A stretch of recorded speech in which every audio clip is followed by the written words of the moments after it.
Yeah. Okay. So do look out for the video. I think I will send to the NTU and also when I set up the Teams group. When I set it up, I think you'll be invited and you'll see in the calendar as well. Alright. So any queries on the last tutorial, which is some very basic introduction to give you a good understanding of the concept of control systems. Yeah. And of course, there are only two tutorial questions where you need to do some calculations. The last one and the second last one. Okay, and you need to really understand it. Yeah. Alright. So with that, let us now move on to the second tutorial, where now a lot more technical from now on. Yeah. So this is on the modeling of physical systems. And we have shown that one of the very powerful way to represent an actual engineering system is through a certain model that we can see and visualize it clearly. And this is where we are going to develop a block diagram representation of the control system. Now we have seen the block diagram, okay, with a forward path and a feedback path where there is a comparator and so on, right? Now that is for a simple control system, but you will find that for a slightly more complicated control system, the block diagram that you will get, it is not so straightforward. It has multi-loop rather than a single loop, and that is true for a slightly more complicated control system. So even with a complicated multi-loop block diagram, we are still interested to derive the most important equation, and that is the ratio of the output with respect to the input. Yeah, it is only with that we can perform an analysis to see if the system has a good behavior or not. So we will need to know how to deal with this once we have this multi-loop block diagram. Okay. Then what we will do is to go through this modeling by representing actual engineering systems. It can be electrical, mechanical, or the more interesting one is the electromechanical system by means of a block diagram. And it is not just a block diagram. We would like to construct a block diagram that will give you the functional descriptions of the system. Okay? So we will look at the case for mechanical system where it involves translational motion. Of course, it will also involve the electromechanical part. Translational motion means just go straight line, yeah? Horizontal or vertical. And then we'll move on to the rotational system. And in fact, most of the engineering systems that we have involve rotational motion. So there are some just translational. So the rotational system is in fact a lot more important in actual implementation. And we will look at a particular case of the DC motor. Now, of course, there are other kinds of motor, not just DC motor.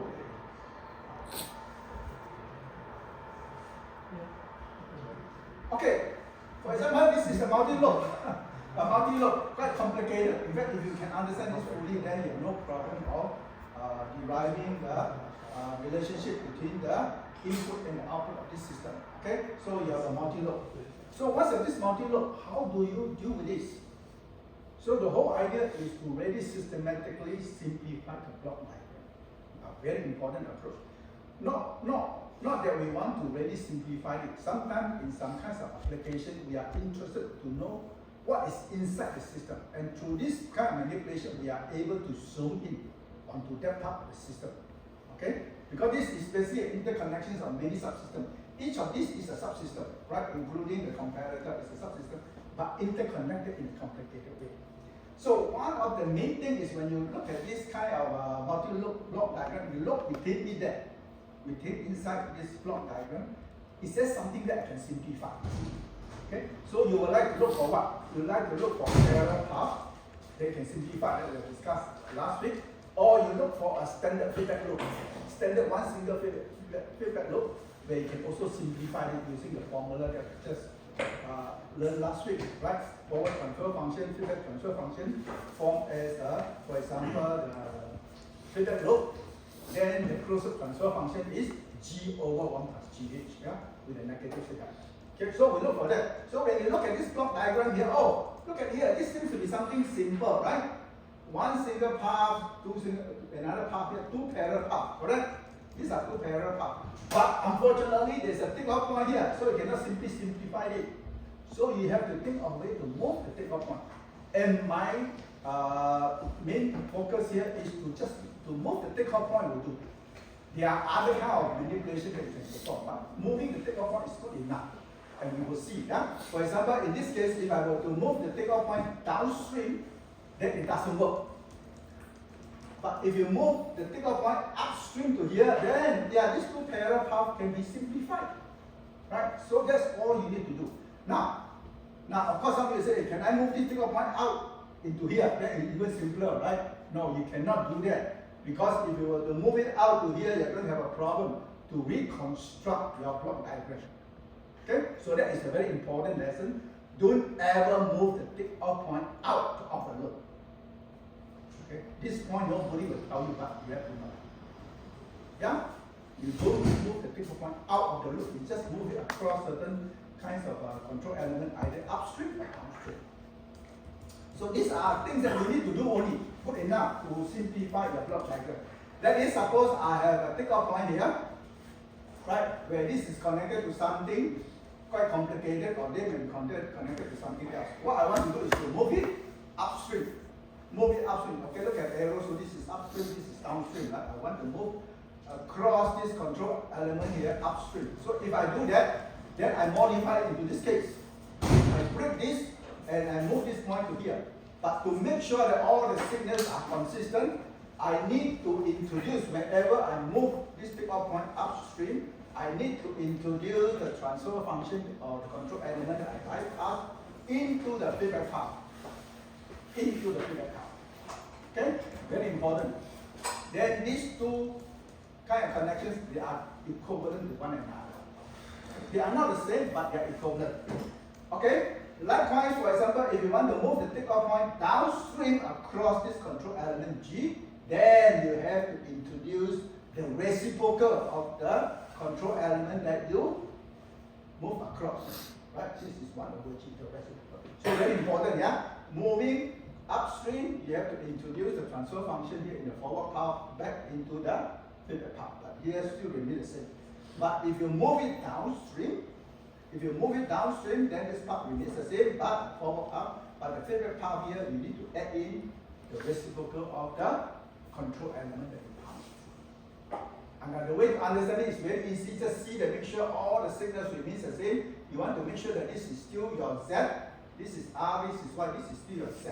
Okay, likewise. And you can show that quite easily. Because from here you reconstruct it, this is still Y, let's say that Y here. And you go through here, this is the Y, then Y go to the H will give you the Z. Okay? So same thing here for this case. You can just retrace the variables of the system to see that all the variables remains the same. Now, of course, in another case here, if you want to simplify this case also can, but there's no need to. You can already simplify this one here, or you simplify this one first, and then times this. Bear in mind, if this one here just direct, mean this is a 1. Okay, this is a 1. Okay, so you need to understand that. Okay, so these two manipulations good enough for us to deal with multi-loop block diagram. Of course, if you know something more, then you can do it faster. That's all. Okay, so you can show that all the variables remains the same, so that this is still the set. And you show that because your Y here, if you go through the inverse of the G, you produce the R. Okay, you can see from here Y equal to G times R, right? So Y equal to G times R, so R equal to 1 over G times Y. Okay, so this R here 1 over G times Y. So all the variables remains the same. So there's the idea. Yeah. So make sure that by checking the consistency of the signals of all the variables of the system. Clear? Okay. So after each manipulation, then certain part of the overall block diagram can be simplified, and you do that systematically. Okay. I have discussed in quite detail. If you go through the video, yeah, on what was given just now here, you can do it. Look very complicated. Only 3-4 steps, you will get it something very simple. Yeah. Then straight away you can get the transfer function from the input to the output. Okay, I will not go through this again. Now, one example is this electromechanical system. involving translational motion. In fact, this is a loudspeaker. There are all kinds of technology, very old kind. For those of you who like music, you have those loudspeaker. This is how it works. Okay. So what you do is to move this cone here, okay, by controlling it with electrical system coupled with the electromagnetic systems here. Any movement here will compress the air and thereby create the amplifications of sound. And of course, those who love music still prefer the kind of loudspeaker traditional one. But of course, these days we also have new kinds of way to create the amplifications of sound. This is a very traditional one. So over here, it is very important, okay, very simple loudspeaker system, but it is governed by 4 differential equations. 4 differential equations. The first one governs this motion here. This is Newton's law. Yeah, here of course I ignore the fact that there's a spring effect in the cone. Of course, if add in slightly more complicated, we have to add k plus x. Okay, otherwise this is Newton's law. Yeah, and then the electrical system, right? This is the induced EMF, which will come through later on. So by looking at this electrical system, we apply the circuit law, right? The voltage applied minus induced EMF. The induced EMF is opposed the applied voltage. Yeah, so there's a difference between the two, and this net voltage will then drive this RL circuit here. Okay, so this applied voltage is equal to the voltage drop in the resistor, which is R times I, and the voltage drop in the inductor, which is L dt. Alright, something that you learn in circuit, very simple one. And then the very important thing of the electromechanical system is that there are 2 electromechanical principles. That is, now there is a current flowing in magnetic field, right? Current is created because of the electrical circuit, current flowing in the magnetic field. So whenever there's a current flowing in the magnetic field here, depending on the length of the conductor plus the magnetic field being set up, it will create a force. It will create a force. Very important principle. In fact, every one of us should know the electromechanical system, because many of the systems that we are dealing with are electromechanical systems. Many of it. Yeah? So whenever there's a current flowing in magnetic field, a force will be created. And this force will then be used to create mechanical motion. Yeah? And this is what we call the law of motor. The law of motor. Now, together with this law of motor, it creates a motion. Then it invokes the second electromechanical principles. Whenever there is a motion, as indicated by the rate of change of displacement now. The rate of change of displacement, x dot. So whenever there is a motion, when there is a motion in magnetic field, then a back EMF is produced. And this produced back EMF is to oppose the motion, try to reduce the motion. So this one here acts as the feedback, try to reduce the motion. And this is none other than the law of generator. And this is what we use to create the electricity from running water. Okay, because there's a velocity, right? Hydroelectric power. Very, very powerful concept, right? So as you can see, simple electromechanical system here, we have 4 differential equations. Now, of course, many of you start to worry, hey, I've forgotten what I've learned all about this differential equation. Can I still handle it? Don't worry, whenever differential equations are needed, you'll be given. I assume that you have learned them well. Okay? In the other years of studies, I assume that you learned them well. So all the differential equations will be given, including some description, including some necessary description. Alright? So what we want to do now is to convert this into algebraic equations by applying Laplace transform to it. Yeah? Once you have the algebraic equation, we reorganize it and change it into the transfer function for each of the subsystems. So you can think of this as one subsystem, which is the mechanical part. This is the subsystem, which is the electrical part, and this one here is the coupling between the electrical and mechanical system. It produces 2 important electromechanical principles. Okay, so this is the Newton's law, law of motor, law of generator, and the circuit law. Now, it's important that we need to understand the law of generator is the feedback part, right? Because it's trying to oppose the motion, yeah? So, very important, yeah? So, we apply Laplace transform, we get this algebraic equation, first one. And then for the second one, we get this. third one we will get this, right? Bear in mind we assume zero initial condition, yeah? So it's very straightforward to apply Laplace transform, yeah? Many of you will be bothered by the initial condition when you apply Laplace transform, but here we assume the initial conditions are zero, so that's straightforward. And then this one here, the law of generator in S domain, and then the second law. Okay, so this part I'm sure everyone of you can do that. The second step is very, very important. Second step is very important. We would like to identify what is the output of that subsystem, right? We need to identify the output of that subsystem. So for this electromechanical system, the law of motor, which is the output? The law of motor, which is the output? In there, the variables is only the x and the f, right? Which is the output? The law of motor, which is the output? X, the displacement, you apply a force to create a motion, right? So the output is the x. So what you will do is to reorganize this equation to express x as a function of some other terms. Yeah, and we know over here the input is none other than the x. So this is the input, so reorganize it, this becomes the what? This is the output equal to what times the input. What is this term here? In our control system concept, what is that? Transfer function, right? This becomes a transfer function. So this will become a transfer function. Okay? So this is a very important step that you must know as an engineer. Okay? From the differential equation, you can figure it out, or from the other descriptions, you should be able to figure out that, okay, for that subsystem, the x is the output. So once I have this algebraic equation, I want to reorganize it to make the output the subject. So you express the output as equals to certain functions of the input. And this certain function is none other than the transfer function. Yeah? So next is this one here. This is the law of motor. The law of motor, what is the output?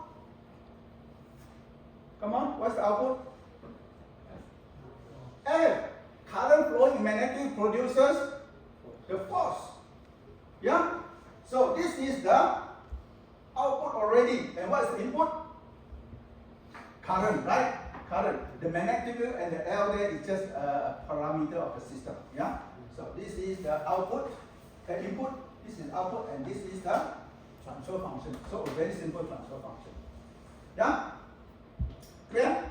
So very important, yeah? Now, in this equation here, the x dot in time domain changes into s times capital X, right? So now here we are only interested in the displacement as output. Although in the law of motor, the inputs by right should be the rate of change of the displacement in time domain, or x, s times x here as the input. But here we are only interested in x. So we will make this the input, and the output, of course, is the induced EMF, right? The output is the induced EMF. Okay, output is the induced EMF. So we will group the S term, which is associated with the capital X, as the Laplace transform of the x dot in time domain. So we will group this S with this one here, and this becomes the transfer function. So this is the point that you need to know. Slightly more complicated than the others. Okay, for the law of generator. Okay. This is the output, this is the input, and this is the transfer function. Now, for this last one here, for the circuit law, what is the output? What's the output? Current, right? Current. You apply a voltage to create current. So the output is the current. Yeah? The output is the current.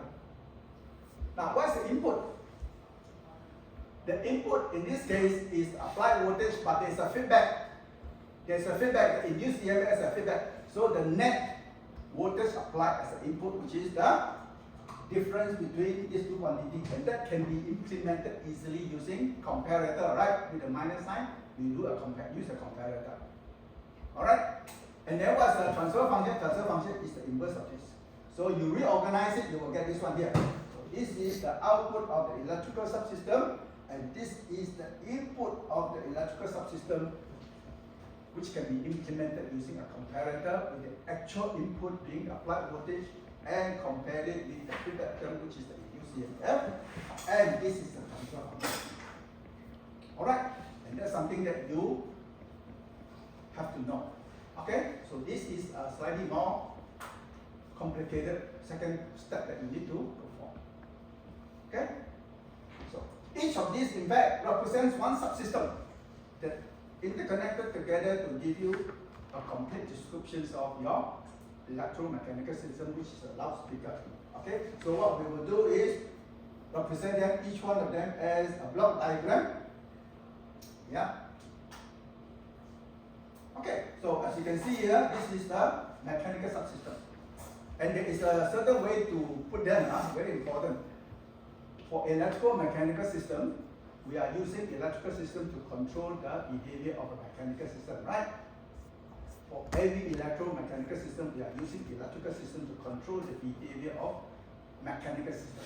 So the mechanical system should produce a certain output that we want. So we will put this one here to the right hand side. Put this to the right hand side, and the electrical subsystem here on the left hand side. Yeah, very clear. Electrical subsystem to be used to control the mechanical subsystem. So mechanical subsystem, put it to the right hand side, this one to the left hand side. That is implemented with the comparator straight away. Yeah, and then in between will be the law of motor and the law of generator. And the law of motor is very straightforward. Yeah, you implement it here. But for the law of generator, you draw it the other way. Why? You draw the arrow the other way. Why? You still this as the input, this as the output, right? Because this is the feedback term.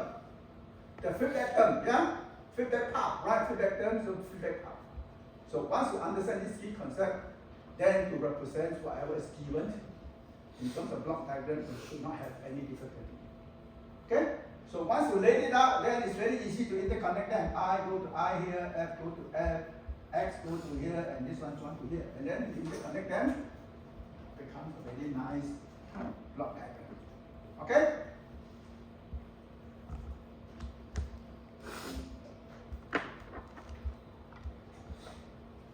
So you interconnect them, you get this. Now, it is not just a simple block diagram. In fact, it gives you the functional description about how the system works. So let us see. You apply a voltage wanting to create the mechanical motion, right? Apply the voltage to it for this electromechanical system, but apply voltage has to overcome the back EMF. That EMF is produced later on somewhere else. Yeah? Okay, so there's a difference between applied voltage and induced EMF. So the net voltage will drive the electrical subsystem to produce what? The current. The current will then drive the law of motor to produce a force. The force will then move the mechanical subsystem to produce the displacement.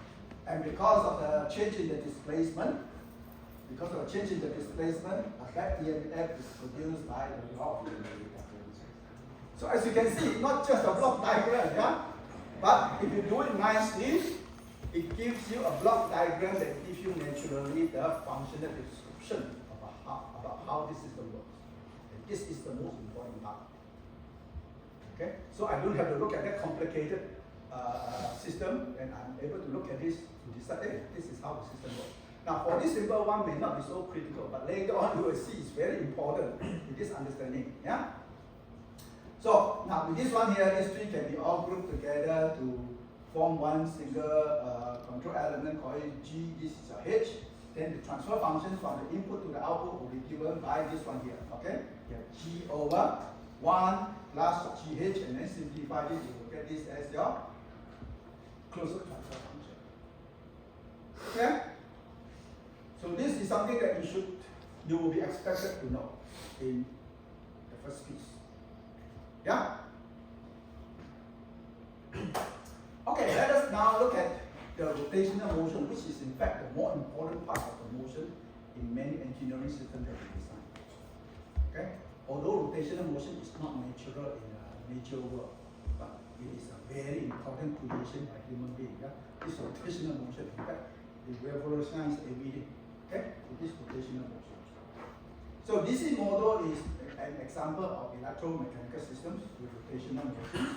Okay, it's extremely wide application. And so now we model it as electromechanical system to see how it works. Okay. Now there are many ways to control a DC motor. Okay, many ways. We just look at one of them.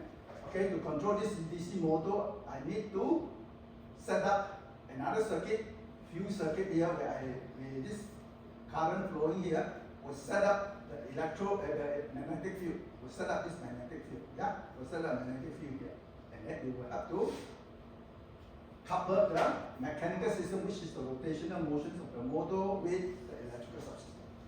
Okay, so this is what we call the armature control of the DC motor. There is another one which we call the field control. You can control this field current here to set up the flux as well. So it's another way. Okay, I'm sure you will learn more about this one here when you learn about the subject in machines. Yeah.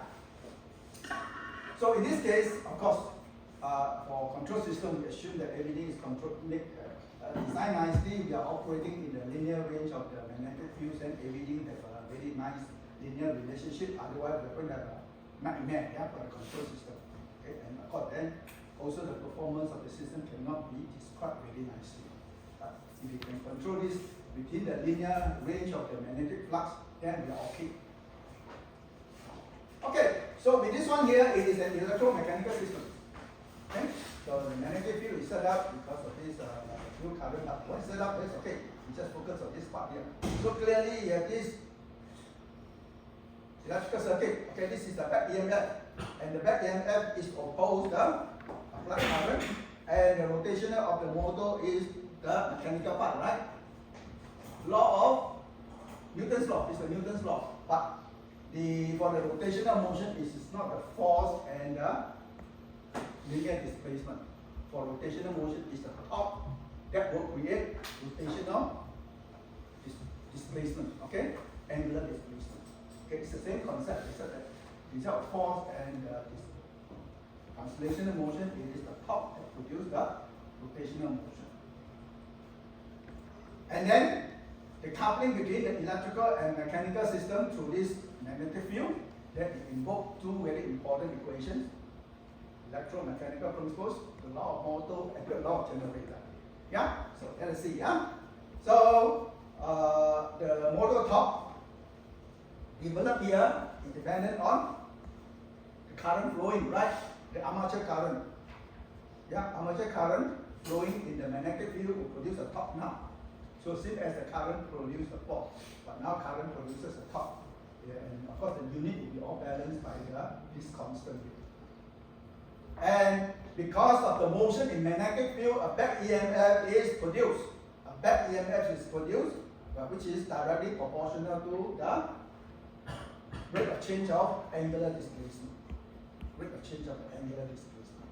Okay, where this KB here is a constant. Okay, these are the two important electromechanical principles: the law of motor and the law of generator. But these two are for rotational motion. Yeah, rotational motion. That's why it is not linear displacement but angular displacement. And of course, we have the electrical subsystem, right? Governed by the circuit law. The applied voltage must overcome the back EMF as well. So I can put the back EMF to the left hand side, or put it to the right hand side with the minus sign. Okay?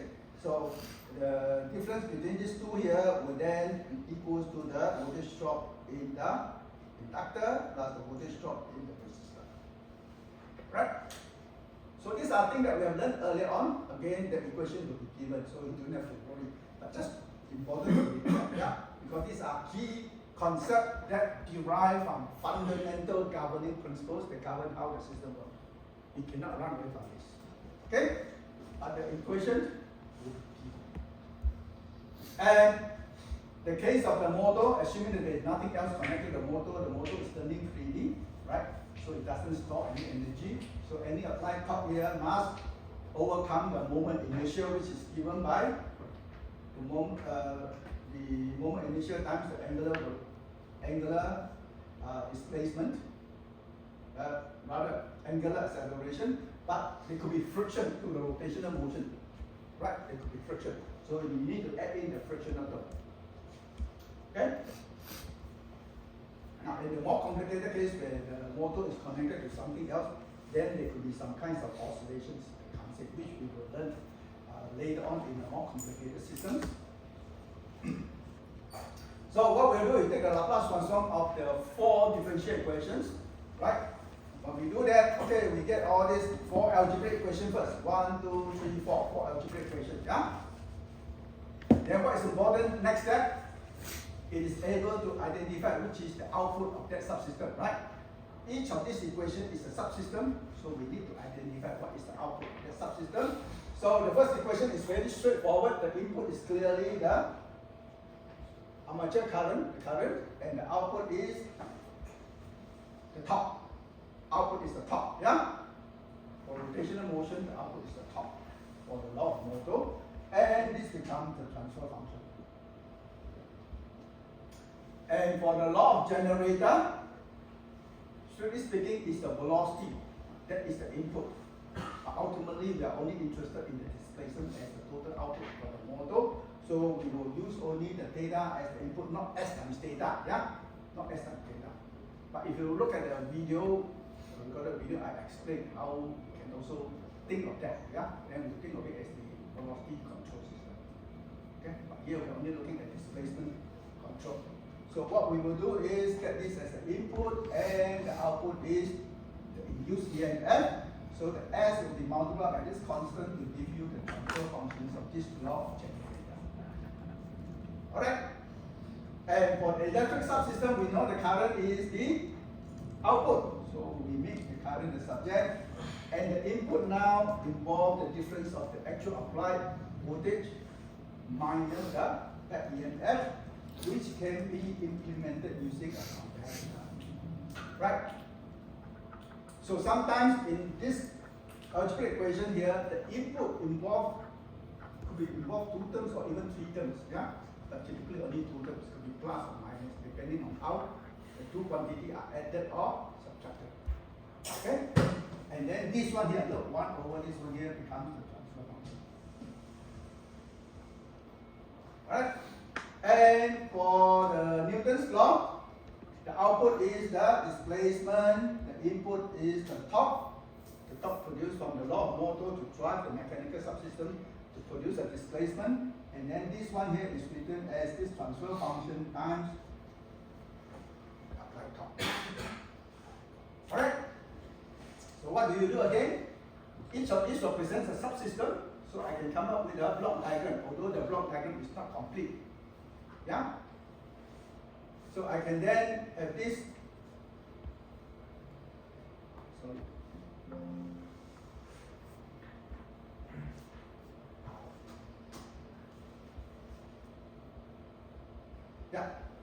Yeah? I do that again, same thing, right? So put the mechanical subsystem to the right hand side because I want to control it. Yeah? Remember our block diagram is always the one that we want to control. We put it onto the right hand side of the block diagram. Yeah? And what we use to control it is the electrical subsystem, so we put it to the right hand side. Yeah? Very important, put it to the left hand side. Right? And this one here, the comparator. Right? To compare the applied voltage, okay, and compare it with the induced EMF. Okay, and this is law of motor in the forward path, fine. And then this one, law of generator, is in the feedback path. So this as the input to the law of generator going through the transfer function to produce the back EMF. Yeah? So what we do is to link it up. And this is again your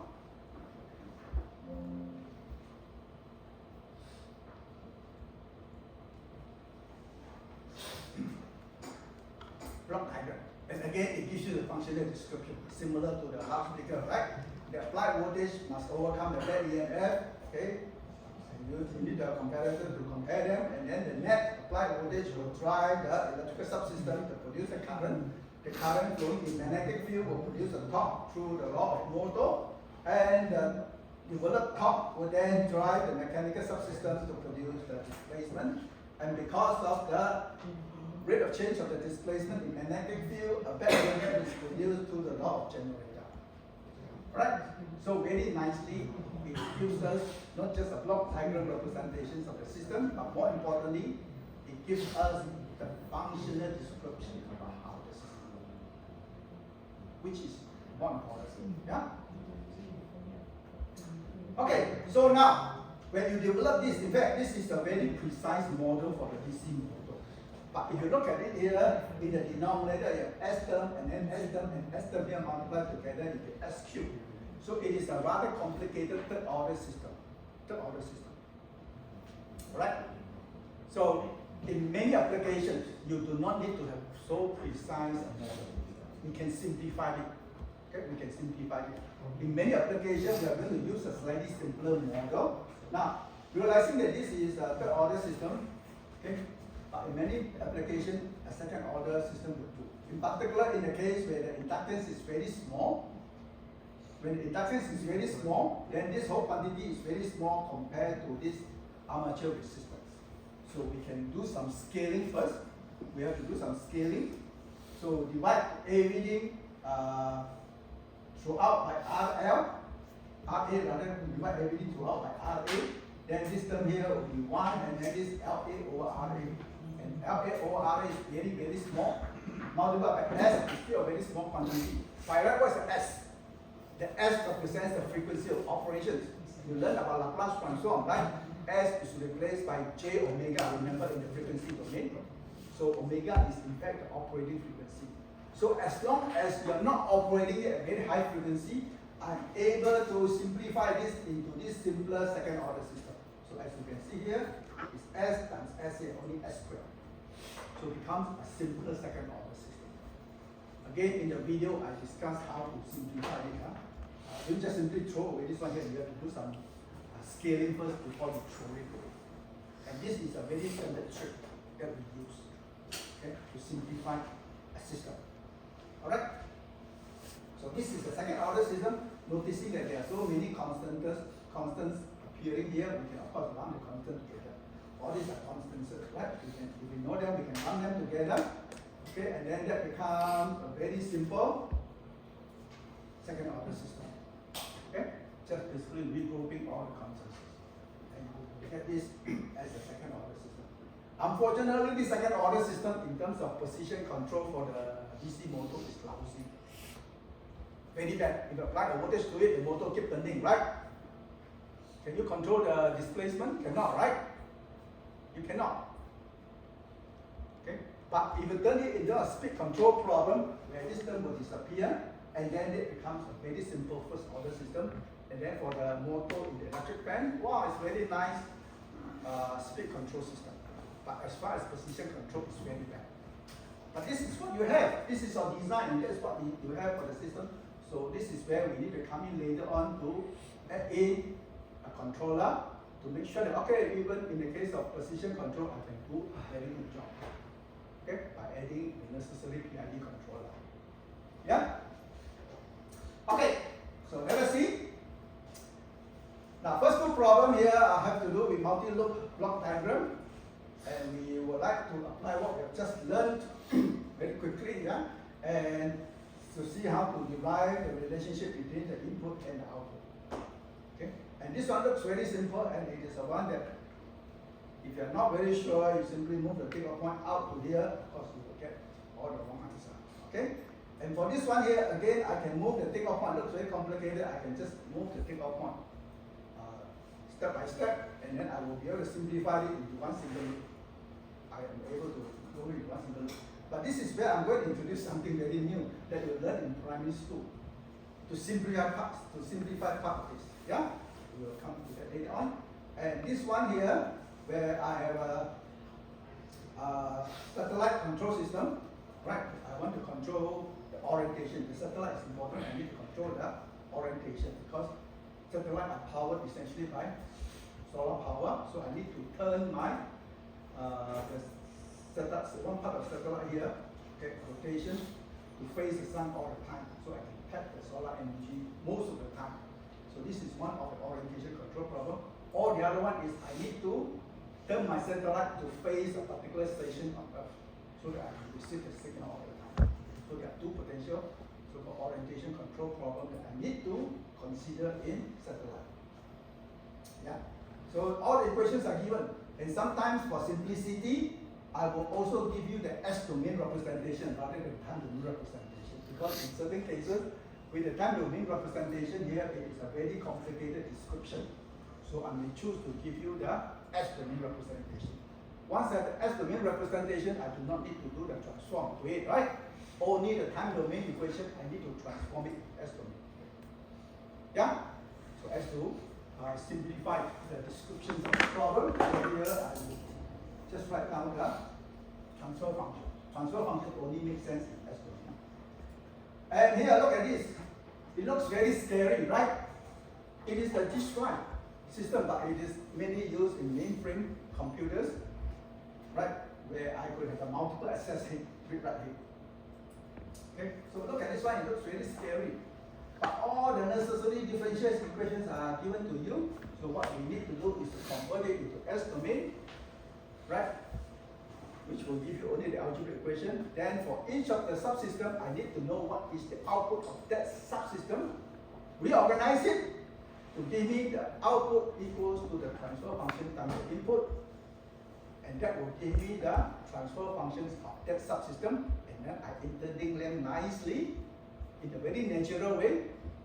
I will produce a very nice block diagram, which is not just a block diagram, but also give me the functional description about how the system works. Yeah? And to make it simpler for you, I also draw this schematic diagram so I can zoom in to understand which is the output of that subsystem. Yeah? That will help. Okay?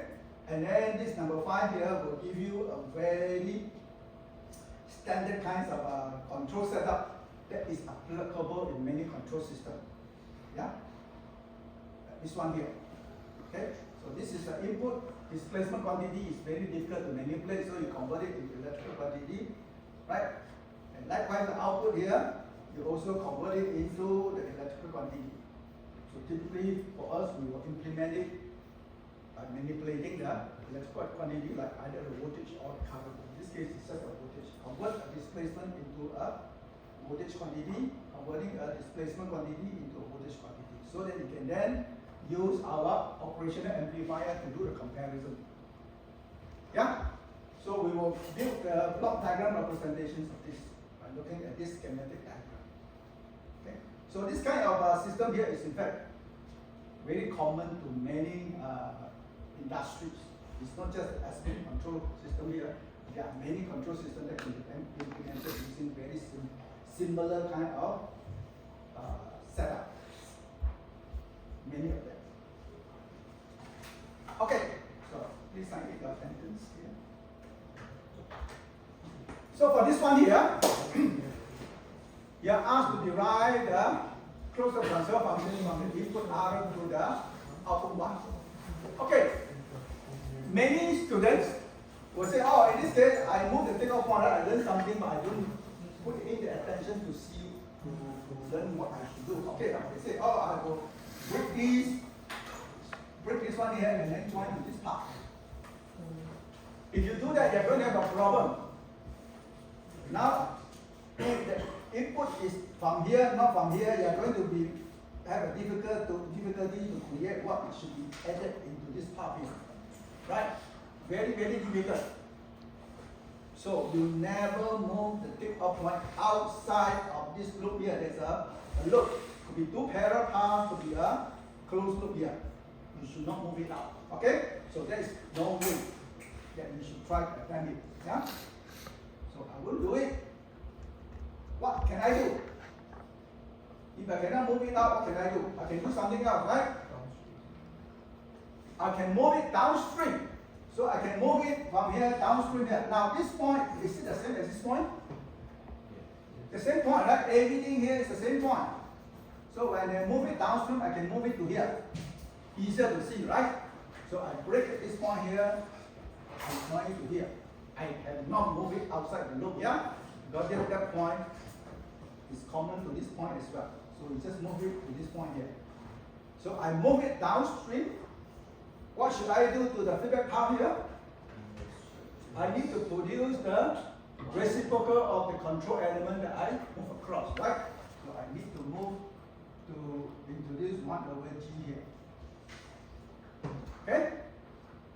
And then it becomes a much simpler block diagram. Okay? So the whole idea of simplifying the block diagram here is identify whether there is a standard parallel path which I can be added together, or whether there is a standard feedback loop that I can identify and then simplify it. Okay? That's all you need to do. No other fanciful thing that you need to learn. Only this thing that you need to look out for. Okay? So we can either look for parallel path or standard feedback loop, which I can simplify it by adding that it is a parallel path, or using the formula G over 1 plus GH if it is the negative feedback, or G over 1 minus GH if it is positive feedback. Yeah? So then this part, after I change it, this part can then be simplified. This part can then be simplified. Okay? That's all you need. Move the takeoff point, either upstream or downstream, depending on the setup. So here, I identify this takeoff point. If this takeoff point is not here, then this part here, of course, can be simplified, right? It is the standard feedback loop, right? So I decide to move it downstream. I cannot move it across to here. Otherwise, I cannot construct what is a segment to be introduced into there. Yeah? So I move it downstream across to this point here, which is the same as this point and same as this point here. This is here. Yeah? Okay? So when that's done, what happens? I look at this one. That is the standard feedback loop, right? And when this is direct to here, means the H over here, the H is 1. Yeah? The feedback transfer function is 1. Alright? So I can then simplify it using the standard formula to give me W1. What's W1? What's W1? Come on, what's W1? What is W1? What is this W1? Hey, come on. Will be equal to what? W1 will be equal to what? Will be G2 over 1 plus G2. That's all right. Your H is 1. Yeah? So I can then replace this feedback loop here by only one single control element, right? Which is W1. So when that's done, this and this in cascade, I can multiply them together, and then this one, which I have to do when I modified it, right? So this and this can be multiplied together now, right? G1 and W1 can be multiplied together to form my G, and my H is 1 over G2, right? So I can then simplify this into W2. So what's W2? Come on, what's W2?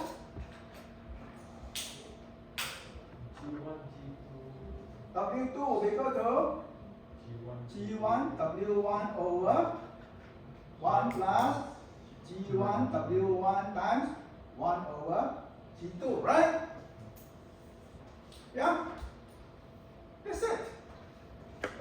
Alright? So I do that. W1 is this, G2 over 1 plus G2. W1 is G1 W1 over 1 plus G1 W1 divided by G2. Yeah? And I need to put in the W1 into here, right? And then do some simple manipulation, do the normalization, and simplify the calculation. That's W2. Yeah? But is that all? No, right? Go back to have a look. What's W2? W2 will become the forward transfer functions of this unity feedback. Okay? When this feedback is 1, it's called unity feedback. Yeah? So you are left with only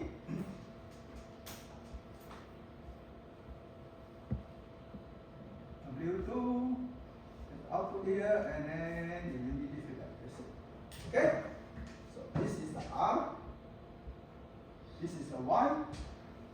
So the transfer function from the input to the output will be given by W2 over 1 plus W2. Yeah? And put in the W2, I will get this as my closed loop transfer function. Alright? So very systematic. You have to do it systematically, then it's no problem. Okay?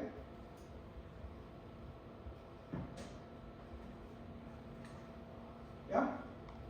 So I hope, okay, if this kind of question appears in quiz number 1, you have no issue. Yeah? So let us look at this. The last part here basically reminds us that when you have this block diagram, does not mean this is just a block diagram here. This could be your hardware, it could be your software. Whether hardware or software, it can fail. So what happens when system fails? You need to think about, yeah, a very important issue. So until today, there are still many control engineers struggling to decide what to do with the system if certain part fails. Yeah, we will come to that later on. So for this one, in fact, I do not need to do anything else except to move the takeoff point when necessary. For example, move this takeoff point. Where should I move? Where should I move this takeoff point? Can I move it downstream? Cannot, right? If I move it downstream, it will be across this summer. Then I'm going to have a problem. I cannot reconstruct the signal for by modifying the signal to feedback to here. Very difficult. So the only way is to move it upstream. When I move it upstream, then this and this here will be in parallel and simplify it. So I can simplify this as one signal loop. Right? Then I'll see what happens and then change the block diagram again by moving the takeoff point. Yeah? Wherever necessary. But I'm going to do something that we learned in primary school.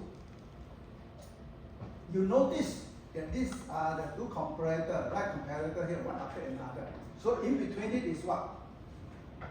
In between these two comparators is what? It's a 1. Right? A 1. Now, so these two comparators basically doing what function? Addition and subtraction, right? Addition and subtraction. Now we learned in primary 1 that it doesn't matter the order of additions as far as the expression is not given in parentheses. You can do addition first or subtraction first, you'll get the same answer. Correct? So we applied it here. So when it's a 1, there is no parenthesis operation. But it is not 1, then it's a different story because you need to multiply the variable by a certain quantity, right? Within the parentheses as represented by your control element. But if it's a 1, that means there's no parenthesis operations on the signal.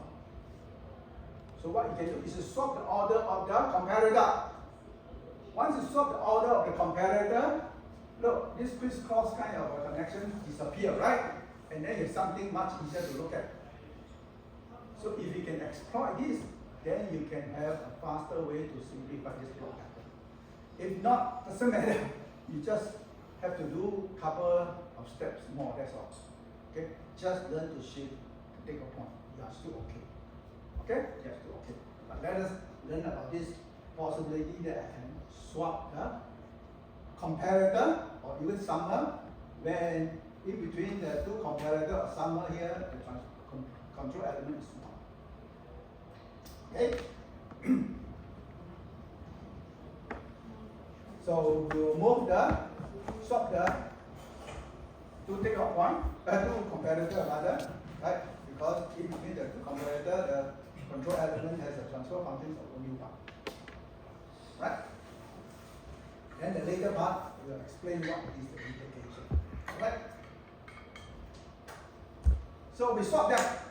Once you swap them, you get this one much easier to look at, right? Yes or no? Look, there's no more crisscrossing of the feedback path now, right? As opposed to what's given here, look. Right? So once you swap them, you will get this. Yeah? Clear? Now, if you cannot comprehend this part, don't worry. As I said, don't worry. You just have to do a couple more steps of shifting to take a point. That's all. Okay? So once you have this change, then we look at this. Oh, these two, either look at this one here also can. or we look at these two parallel paths. We can look at these two parallel paths, up to you. Okay? Or we can also look at this takeoff point, up to you. Okay? There is no standard way of doing it. So let us now look at this as a takeoff point. Now what I want to do is to move downstream. To move downstream. So if I do that, what will happen? I flip this, then this is connected to here, right? Yeah? Correct? So if I do that, this path remain unchanged, right? What should I do to this path here? I need to introduce the reciprocal of the control element that I move across, right? So I need to multiply this by 1 over G2, right? So very important, don't get mixed up. If I move it upstream, I need to introduce the transfer functions either in the feedback path or in the other part of the parallel path. Yeah? But if I move it downstream, I need to introduce the reciprocal of the control element in the feedback path or in the other part of the parallel path. These two are parallel paths. So when that's done, what do I see? This is now a parallel path, right? Parallel path, not feedback, right? This one forward, this one also moving forward, so two parallel paths. So this is one of them. What's this one here? Just a 1, right? Not only that, then this part here also becomes a very simple feedback loop, correct? Can you see that? This is a simple feedback loop, which you cannot see if if you have not solved the comparator. So you have to do another 2 steps later on. Okay? But first of all, solve the comparator, then you can see that quite easily. Yeah, this, right? After you move the takeoff point, and this is just a 1. Okay? So these two parallel paths can be simplified into 1 plus H1 over G2, and this is the standard feedback loop. You will get G2 over 1 plus G2 H2. Correct?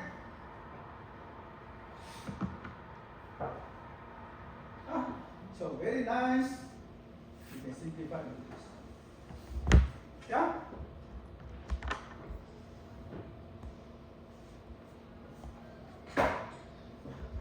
So even a very complicated block diagram, all you need to do is just do a few kind of block diagram simplification. You will end up with something that is very straightforward. For example, this one's quite straightforward now. 1, 2, 3 in cascade, combine them together into your G, your H is H3, and then this whole thing here is a standard feedback loop. You can simplify it as G over 1 plus GH. Yeah, that minus is a negative feedback, right? So it's G over 1 plus GH. So simplify it, and then this whole thing here in cascade with this G1, multiply them together as a new forward transfer function G, and then you have a standard unity feedback. Simplify this one here.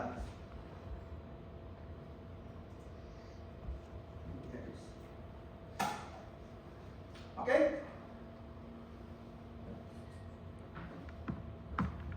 And then from here, these two multiply together to form the new G, then the transfer functions from the input to the output is G over 1 plus GH, and simplify this, you will get this. Yeah? You need to know how to simplify it basically by normalize the denominator. Yeah? And you will get this. Okay, now says that, okay, here what happens if H2 fails? Okay, so just focus on H2. So once you look at this transfer function here, each of these G1 to G3 and H1, H2 here, it represents either a software or hardware. Yeah? Software or hardware. Whether software or hardware, it can fail. Okay, it can fail. Now in particular, the feedback path. Feedback path typically is the sensor. Typically the sensor plus some kinds of software to process the signal that you have converted. Yeah? But let's think of it as a sensor. Sensor typically hardware. Yeah? Hardware. So the hardware can fail. So suppose everything works perfectly, you have this transfer function, and based on the design, it gives you tip-top performance. Tip-top performance. Okay? Tip-top performance. let us take for example, this represents a fighter aircraft. A fighter aircraft. Nicely built, very expensive, yeah? Costing millions of dollars to build one fighter aircraft and send it into the airport. But the aircraft can be hit, right? And which is the part that got hit first? Typically it's the wing. Typically it's the wing. So when the wing of the aircraft is hit, part of the feedback mechanism is blown out. In fact, aircraft will use the wing serve as a control, feedback control. Whenever you see the airplane, you know that when the airplane there's a flap in the wing that is trying to control, right? So that's a major feedback for the aircraft. So when it got hit, there's no more feedback. Of course, we assume that when it got hit, the whole aircraft, the wing is blown off, yeah? The feedback part is blown off, so there's no more feedback. So in this case, when it got hit, what happened to H2? Blown off, yeah? That part of feedback is blown off. So this is now broken. This feedback part is broken. So it is as good as setting H2 to be 0, right? So let us assume that it failed completely, yeah? But failure can be very complicated. Let us think for the simplest case where it failed completely. When it failed completely, there is no signal that can go to this signal to produce a quantity that you want to compare it, no way, right? So you set it to 0. So when you set it to 0, find this transfer function becomes this. Do you expect this damage system to perform the same as the one that you have designed nicely? No way, yeah? No way. But what you would like to have as a good control strategy is that even if the aircraft is blown off, and the wing is blown off, you would like to ensure that this damage system can still limp over this, yeah? Because there are a lot of top secrets within the fighter aircraft. So how do you ensure that? How do you ensure that? Because in the design stage, you have to take into account, okay, what happens if this feedback mechanism doesn't function anymore? So, with the modified system, can you still fly it? Then that will depend on how you do the design, yeah? And that is still a very challenging problem, yeah? Many control specialists are doing a lot of work on this topic. How do I ensure that my engineering system that I designed so hard for it, I still want to ensure that it gives me not the tip-top performance, but at least give me a reasonable performance, even if certain part of the system is damaged.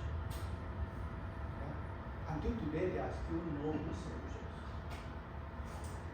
But the best solution if you have a very good pilot, yeah, and that pilot can still do some business, even the aircraft is damaged. Okay? But if your automatic control system can do that automatically, better still. Okay? Or at least in such a way that the pilot can still do a reasonable job. Yeah? You can still do some kind of control to ensure that your pilot can still do pretty good control, although not tip-top performance anymore. Alright? So from time to time, I'll introduce some of these very interesting concepts for you to think about. Yeah? A lot of things to do. So now let us now look at the modeling. So this is what we call the satellite orientation control. You need to control your satellite either to control the signal transmission part to face the station, or the tapping of the solar energy part so that you can face the sun all the time. Alright? So these are the descriptions. Okay? So basically from the displacement quantity, you will convert it into electrical quantity, right?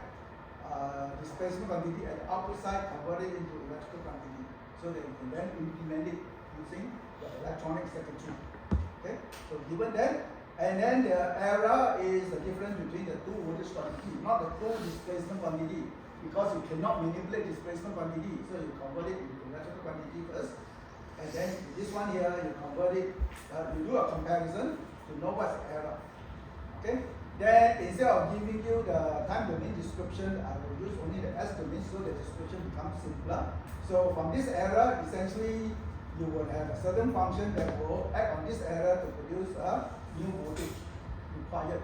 But this voltage typically may not be large enough to drive the system, so you need to go through another amplification to give you the thrust, large enough thrust to turn the satellite. So this thrust is somewhat a form of torque that will then produce the angular displacement as governed by the Newton's law. Okay, Newton's law. And this is rotational motion. So this is the moment inertia, not the mass. Alright? So all these equations are given. Right? So what do you need to do? To convert the time domain equation into S domain equation, right? You need to convert the time domain equation into S domain equation. Well, the S domain equation, you keep that, right? Don't have to do anything to it. So important that you read through the equations, the description here to know which is really the output of that subsystem. So this is one subsystem, this is one subsystem. Each of these is one subsystem. Yeah? For this one is the simplest, just a comparator. Yeah? So first of all, you will convert all the time domain equations into the S domain equation by applying a class transform. Then after that, for each of the algebraic equations, you need to identify which is the output. Then you reorganize it into the output equals to the transfer function times the input. Of course, the input can be one single input or the difference of two quantities or the summations of two quantities. Yeah? So the whole idea is, once you have the algebraic equations, reorganize the algebraic equations so that it gives you this concept here. Output of that subsystem is equals to the transfer function of that subsystem times the input to that subsystem. The input, as I said, could involve two variables. Yeah? Could be the subtractions of the two variables or the additions of two variables. So let us see the first equation in time domain change into this S domain equation. Yeah? And the output of the satellite, right, in time domain converted into this S domain equation. And this is just a comparator, very straightforward, converted into this S domain, and these two remains the same. And for the law of model, rather Newton's law converted into the S domain equation. And you should know that the output is this quantity, the displacement, angular displacement. And the input is this one. So you reorganize it into output is equals to the transfer function, which is, this one to the right hand side is 1 over Js squared. Okay? Output equals to the transfer function. Alright? Okay, then you will see that this is the output, the input displacement quantity going through the potentiometer to give you the input voltage. And over here, this is the input, which is the displacement quantity of the satellite. And this is the output. So you have it as the input driving the transfer function to give you the output. And this is just a comparator. So the difference of these two variables here will then give you the output of the comparator. Okay, sometimes they may also insert a gain in here, but this one is not, just a simple difference of the two voltage quantity will give you the error. And of course here it's already given, this is the input, this is the output, so this is the transfer function ready for the first part of the computation. And this one here is the input, this is the output for the second part of the compensation, which is the producing the torque, right, to turn the satellite. And of course this one here is the Newton's law. The input is the torque, the output is the displacement, and this is the transfer function. Yeah?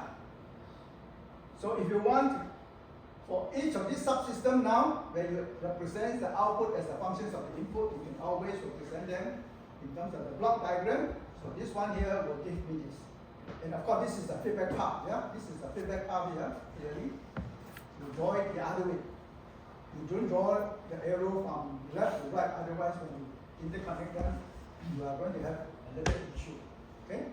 Because this is a feedback on the output, you have to compare it with the input, right? So you have to get this signal go to the comparator. And of course, this one is very straightforward, just a comparator. This, of course, fairly straightforward, but this one also fairly straightforward. As this one, this is a block diagram, this is a block diagram, and for this one here, this is my block diagram. So you lay it out nicely, you lay it out nicely. This should be on the right hand most. This is on the right hand most, this is on the left hand most. Right hand most, left hand most. And then with the comparator here, okay, and these two are somewhere in between, right? Somewhere in between, and this is a feedback part. You should put it on the bottom, it's a feedback part. So if you do that, lay it out nicely and then interconnect them. Yeah? So don't think of something very fanciful, yeah? Please don't think of something very fanciful. Just follow what I have described. With the time domain equation, could be differential, could be a constant relationship, doesn't matter. Convert it into the S domain. And then in the S domain, each one of them represents one subsystem. So I need to know what is the output of that subsystem. So once I know that, I take out the output, make it the subject. So I express the output as the transfer function times the input. So in which case, I can then get all this representation here, and if necessary, I can come up with a block diagram representation. So to build out the complete overall block diagram, I interconnect that, and I will get this nice. Yeah? So as you can see, this one is on the left hand side, and this one here is on the right hand side. And this is the feedback part, and then you have the comparator, and then these two are somewhere in between. Yeah?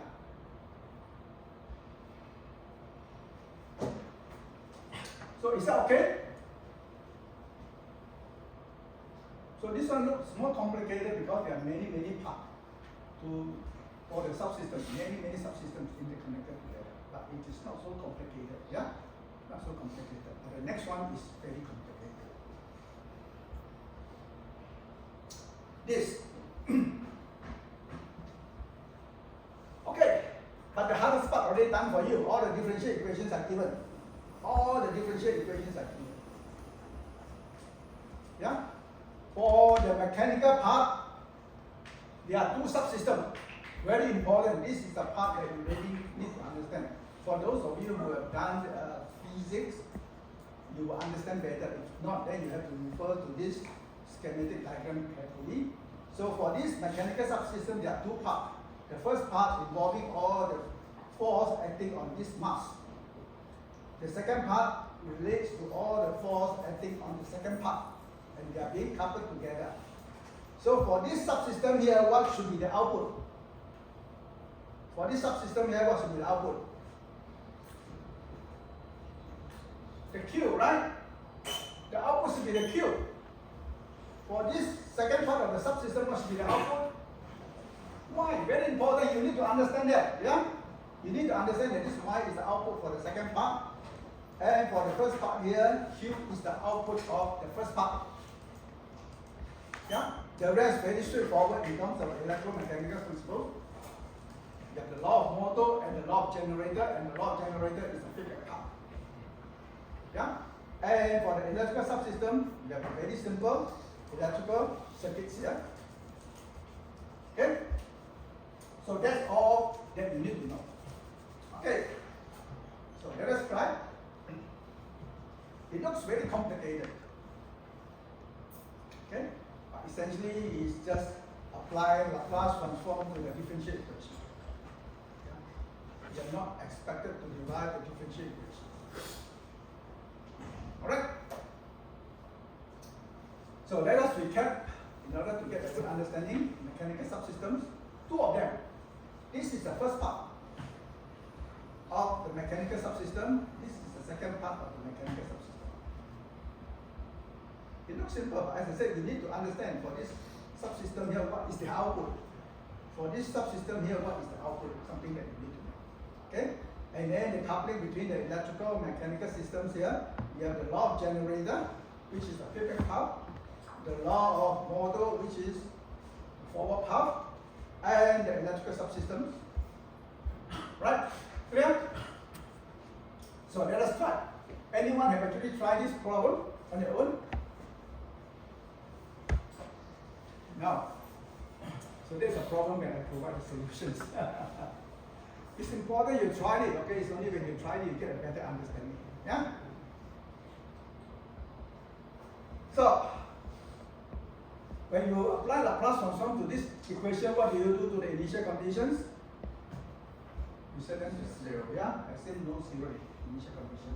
If there's initial condition, I can always take care of it later on, because that will serve as additional input to the system. Yeah? So if I do that, I will get all this equation. Okay? So what should I do to equation 1 prime?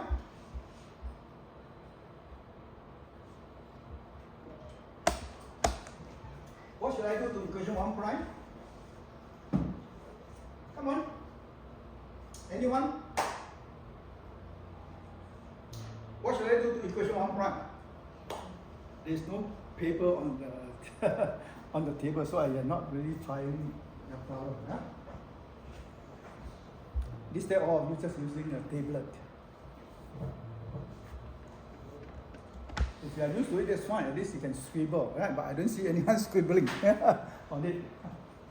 So what should I do to equation 1 prime? Come on. I need to identify which is the output. Okay, don't identify the input because there will become problem here. Input should involve only one variable or two variables. Main thing is identify the output. What's the output represented by equation 1 prime?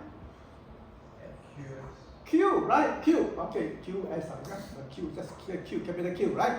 So I want to make Q the subject, right? So group F and KY together, right? And then divide everything by what? By this whole thing here, right? And then I will make Q the subject, correct? Yeah? Very important. 2 prime. Second part of the mechanical subsystem, what is the output? Y. So what you do is move this to the left hand side and divide throughout by this quantity here and you get Y, right? Yeah? Equation 3, what is the output?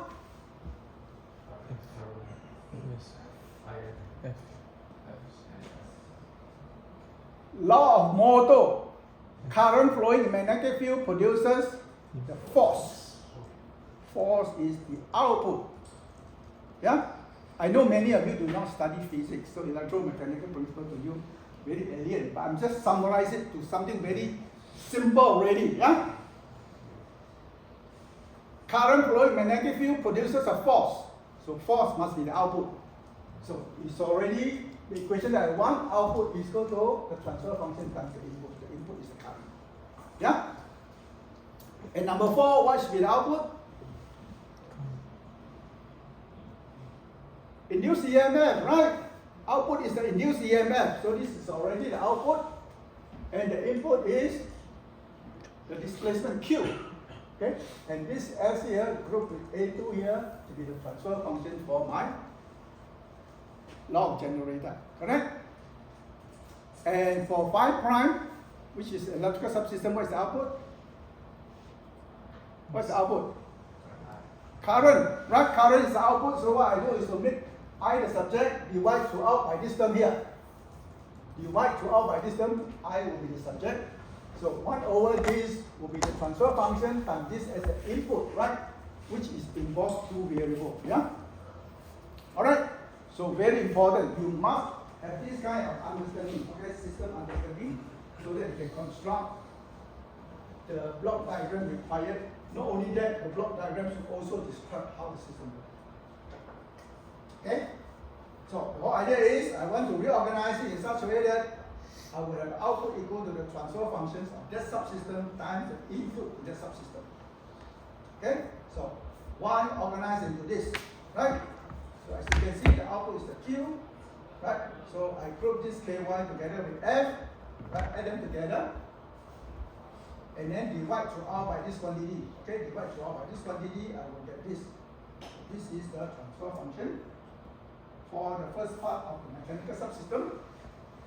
And then for the 2 prime, I reorganize it to make Y the subject to serve as the output of the second part of the mechanical subsystem. So this will become the transfer functions of the second part of the mechanical subsystem. Yeah? And then for 5 prime, which is the electrical subsystem, output is the current. So I reorganize everything to make I the subject, and this serves as the input, and this will be the transfer function. Okay? So likewise here, the input to this subsystem involves the subtraction of 2 quantities, which I can implement using what? Comparator. But here, the input to this subsystem here involves the addition of 2 quantities. So I have to implement it using summer, which will serve as a positive figure. Serve as a positive figure. Yeah? So anyway, I just redraw the diagram to represent each of the subsystems. The way I do it is, for the second part of the mechanical subsystem here, where do I put them? Put it to the right hand most, yeah? Right hand most, because this is the actual output of interest to me. Yeah? Put it to the right hand most, and this is the first part of the mechanical subsystem. I can represent it. Now, I don't put the ky here, I put the y and then go through the k, right? K is the control element. Y goes through the k and then produces ky, then it is added to the f. Yeah? Clear? So y go through this control element, go through to produce a ky and then add that to f here. So this is the quantity, which is f plus ky. That will drive the second part of the first part of the mechanical subsystem to produce a Q. Yeah? And this is the law of generator. Obviously, I put it in the lower part. Electrical subsystem, I can represent it very similar to all the other electromechanical systems. And this is the forward part, which is the law of motor. Yeah? So I lay them out nicely. So I want to interconnect them now. This connect to here, this F connected to here, this Q connected to here, and then this Y connected to here, and this one here serves as the. Alright? So if you stretch it out, what do I get? I'll get this. Now, this is the positive feedback part. This is the positive feedback part, last year. And this arises naturally with a system that tends to give you oscillation. Yeah? Because of the fact that these 2 subsystems here are coupled together with a spring. Okay, because we want this assembly to be very flexible and very light as well. So whenever there's this motion, in this case here, these 2 are being coupled together, then to give you this oscillation. Okay? And produces a system that is very difficult to control. But you need to have it in order that you can move fast. You want to move fast, then you have to bear the consequences that you will oscillate. Yeah?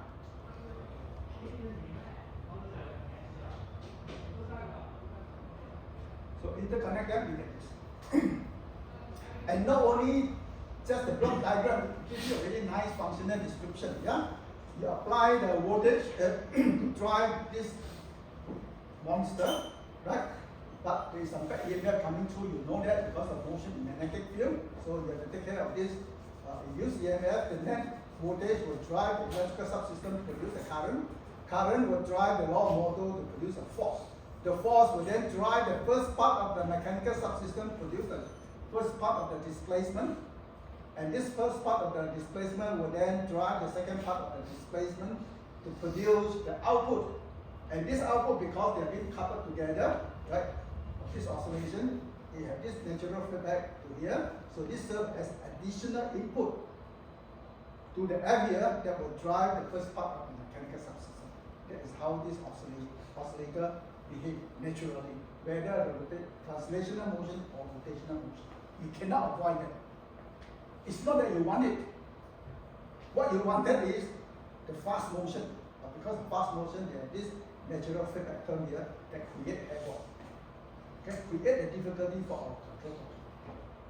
Okay, and also because of this motion in magnetic field, okay, the first part is embedded in magnetic field. Here, this motion in magnetic field produces the back EMF as governed by the law of generator.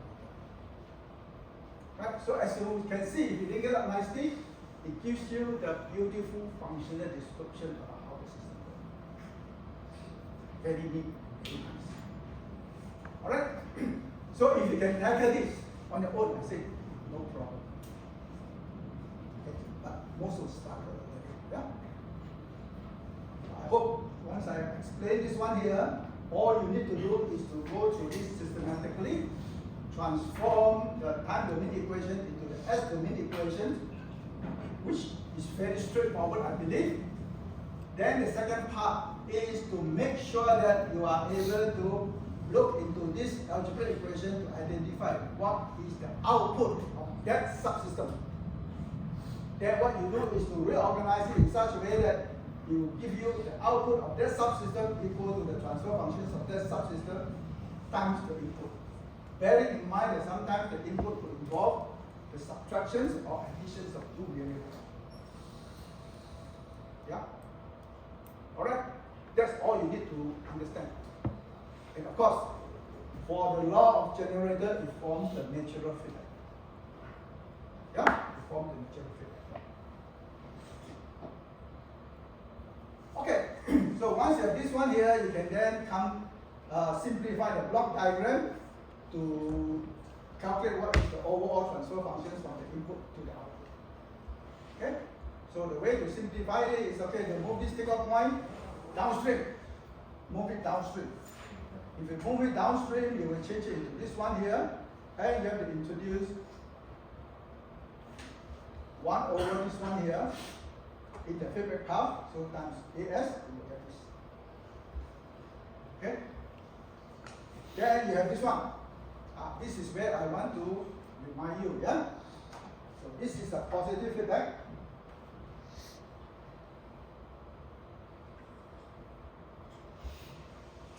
Positive feedback, yeah? This is not two parallel paths, rather a feedback loop, yeah? So in this part here, which is a G, which is a H? Which is a G and which is a H? Come on, in this part, where's the G, where's the H? Come again? The one is a H, right? This is a H. The bottom one is a G, yeah? So what is the transfer function from here to Y? So we call this E1, right? What is the transfer function from E1 to Y? So Y over E1 is what? G over what?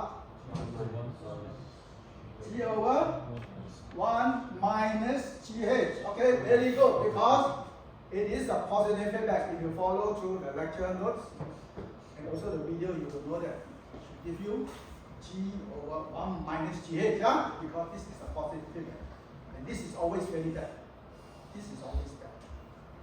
Positive feedback for control system is bad. Yeah? But you have no choice. You have to face this. You have to face this. They always give you this oscillatory behavior. Yeah?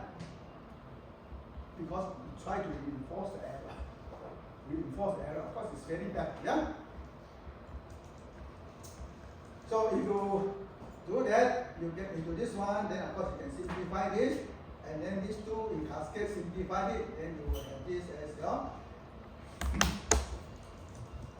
representation. Group this together as a G, this is a H. Now this is negative feedback now, so the overall closed transfer function is G over 1 plus GH.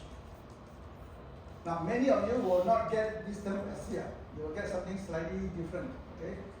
Because here I do a normalization, yeah? I take this one out here. Okay?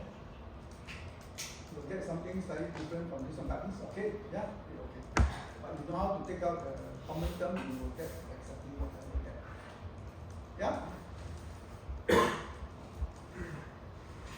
And of course, this one here, you don't expect to face it in the exam, not too complicated. But it's a very illustrative example.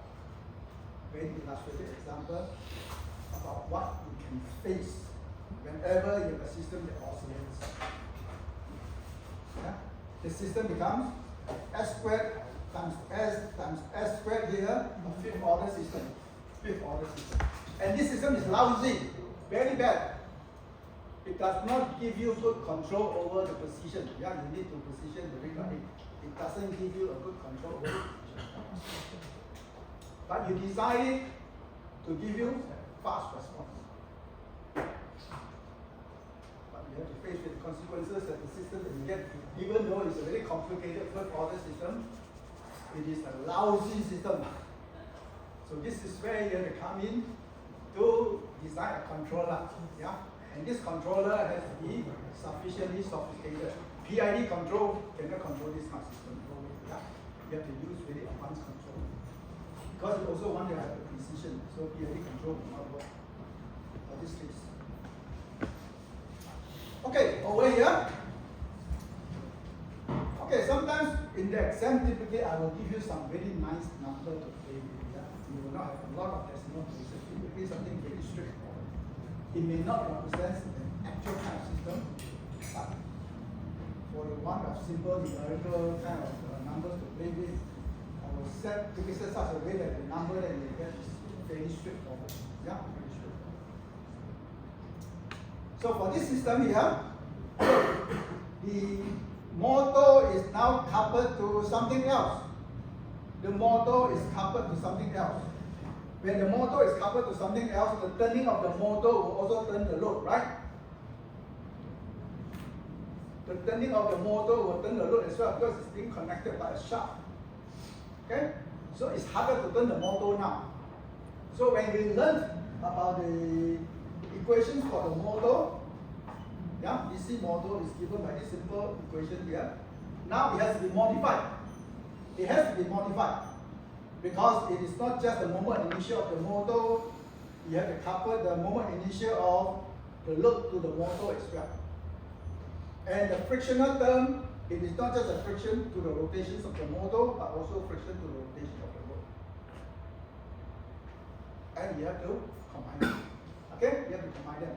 So in this case, the moment initial has two parts. One is the moment initial of the motor, plus the moment initial of the load, transfer to the motor side. You learn this concept in the subject in year 2, right? When you learn about transformers. Yeah? You have to, when you consider a primary side, you have to consider the quantity in the secondary side being transferred to the primary side. So likewise, here the moment initial is not just the moment initial of the motor, but you have to transfer the moment initial of the load to the motor side, taking into account of the gear ratio, or in the case of transformer is the transformer ratio. Yeah? And likewise, the frictional term, two quantity here, frictional term for the motor itself, but also the frictional term of the load side transferred to the motor side. Okay? You have to multiply here by the square of the gear ratio. Okay? The rest will then be very straightforward. For this potential meter, you convert from a displacement quantity to a voltage quantity, and this is one of the sensor, right? Potential meter is a sensor. You convert from a displacement to a voltage quantity for ease of manipulations here using operational amplifier. Okay? So assuming that the two potential meter have more or less the same transfer function. Yeah? Okay, so here we focus on each subsystem, try to understand how it functions. Yeah? We try to focus on each subsystem to understand how it functions. Okay, now the transfer function for the potential meter. So for the potential meter,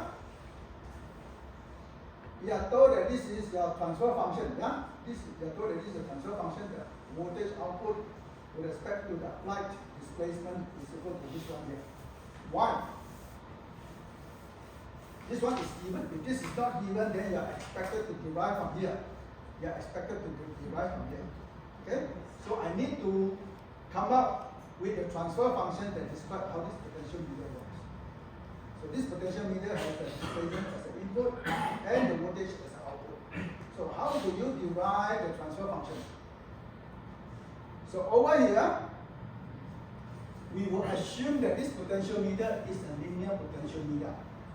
That is, it doesn't matter at which operating point you get the same transfer ratio. But some potentiometer are non-linear, yeah? Okay? Especially if you want to exploit the full range of the signal, you may use the non-linear potentiometer. Now, if you use that for a control system, then you're going to have a nightmare. In which case, the system will not be linear. Then you cannot represent it by your transfer function in a very simple way. Alright? So that is out, yeah? We only deal with the linear potentiometer. So clearly from what is given, here, what's the maximum change in the input? 10 turn, right? 10 turn. What is the maximum change in the output? 20 volts. Yeah? From minus 10 to plus 10, so maximum change in the output is 20 volts. The maximum change in input is 10 turns, right? So we can then derive a very simple transfer function by assuming a linear potentiometer. So the transfer function is simply given by the maximum change in the output, which is 20 volt, divided by the maximum change in the input, which is 20 turns, 10 turns rather. But if you do that, you're going to have a problem. A turn is not a unit. Now, although in this course we do not focus too much on the unit, as an engineer, you need to know the unit that you are using. Otherwise, the answer that you get has no meaning. Clear? So a turn is not a unit, so you have to convert the turn into a proper unit, either in terms of degree or radian. One turn is 360 degrees or 2 pi radian. Yeah, either degree or radian is okay. Okay, so I need to convert from 1 turn to give me 2 pi radian. So 10 turn is 10 times 2 pi radian. So this is the total change in the displacement. Okay, and so the transfer function is 20 over 20 pi is 1 pi. Don't underestimate this unit. Yeah. In fact, many companies have faced this kind of problem. For example, in US, you get engineers from all over the world. Some are trained in SI unit, which is the normal international unit that we use. But in US, they still use feet and you still use mouth. If you're not capable of a unit, I can tell you your design is going to be very interesting. It will not work. It will never work. Just because of they didn't adopt a proper unit for the design. Okay? Clear? So in this case, the simple transfer function for the input potentiometer will be the same as the transfer function for the potentiometer. And for the preamp is given already, right? Transfer function is a K. And for the power amplifier, the transfer function is also given. Yeah, it's given as described. Then for the motor and the load, you still have the same transfer function as what we have derived, except that the moment initial has 2 parts now because the motor is coupled to the load. So as you turn the motor, the load also turn.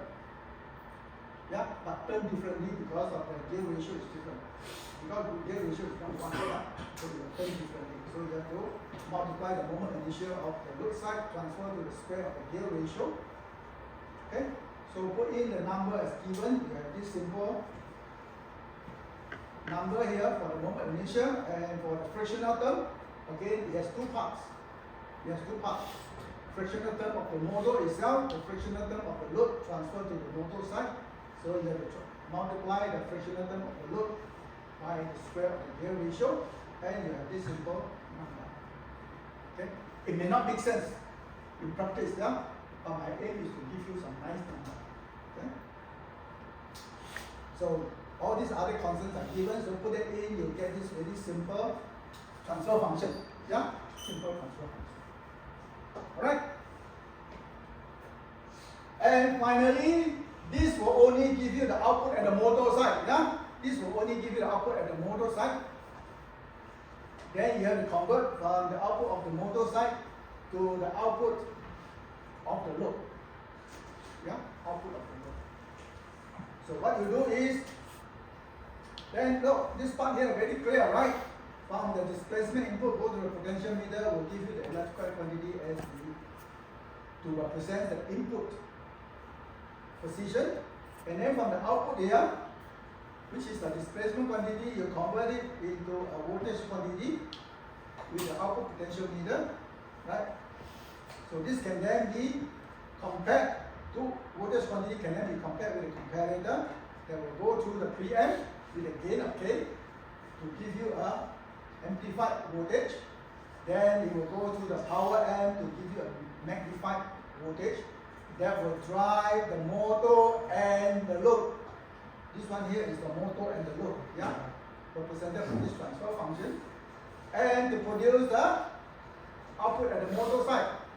Then from this output at the motor side, go through the gear ratio, it will give you the output at the load side. Alright? So this will then be the block diagram. So this one here looks complicated because there are many parts, but as long as you do it systematically, you're okay. Unlike the problem number 4, it's more complicated. Okay? This one more tedious, many parts to do. Okay, I want to discuss very important issue. Yeah? This can then be simplified because all the constants can be simplified to give you this one. Okay? Now, once I do this, many of you will feel that this system and this system will work the same. Is that correct? Will they work the same? They will never work the same. Theoretically, yes. Theoretically, they will be exactly the same. But in practice, there's a big difference. Why? Why? It matters a lot in practice. It's a very important lesson, yeah? Why it matters a lot in practice.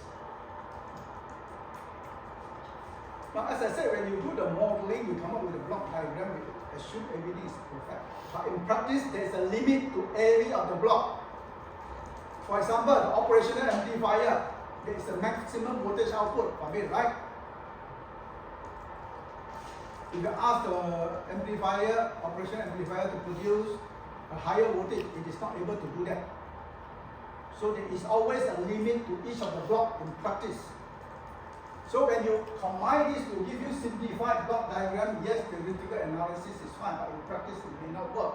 Because, for example, over here, when you do the scaling, in fact you are conditioning the input to convert it into a smaller quantity, so when you drive this operational amplifier, operational amplifier, it will not saturate the operational amplifier. Whereas over here, if there's no scaling, then the signal here will be already saturated.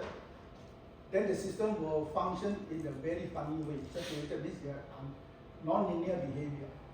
And that's why for actual control implementation, you have to condition the number properly. So there is another part that we seldom teach in the control setup, conditioning of the number to make sure that you know what is your operating range.